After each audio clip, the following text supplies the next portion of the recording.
Welcome to NRG Stadium pregame on Christmas Day before the Texans and Baltimore Ravens. Both of these teams are in the playoffs. Aaron, you are not only intimately familiar with the Texans for covering them for years, you're intimately familiar with the Ravens, covering them a long time. Our KPRC2 Texans insider, Aaron Wilson.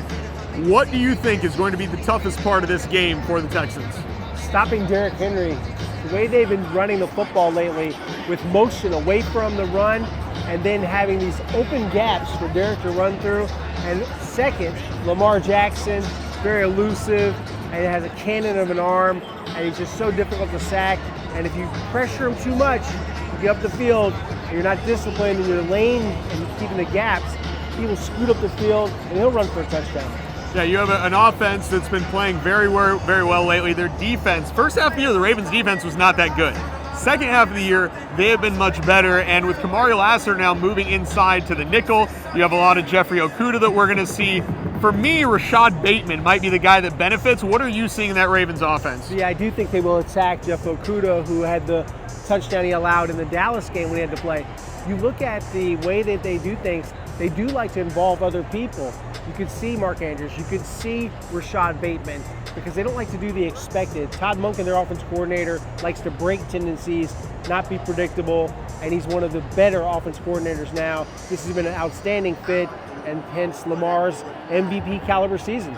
On the other side, the Texans now have less and less people to throw to. They did pick up Deontay Johnson. Deontay Johnson is not active today. He's waiting until the Titans game for the final regular season game. So that means your receiving core, if you're the Texans, is Nico Collins and what? John Mechie III, who is active today, back from the shoulder injury. So you have Mechie, you throw it to Dalton Schultz, the tight end, and a little bit sprinkled in of Xavier Hutchinson and Robert Woods. But I expect Mechie to get some touches. I think they're going to give him a chance. He's got to catch the football. A couple weeks ago, he had a drop. I look at him as someone that's kind of an X factor today. Can Mechie live up to the potential they saw in him when they drafted him in the second round? There should be no reason why he can't at least get them some first downs. But I expect a big uptick for Nico Collins with Tank Dell devastating knee injury out for the season. I'm thinking 10, 12 targets for Nico.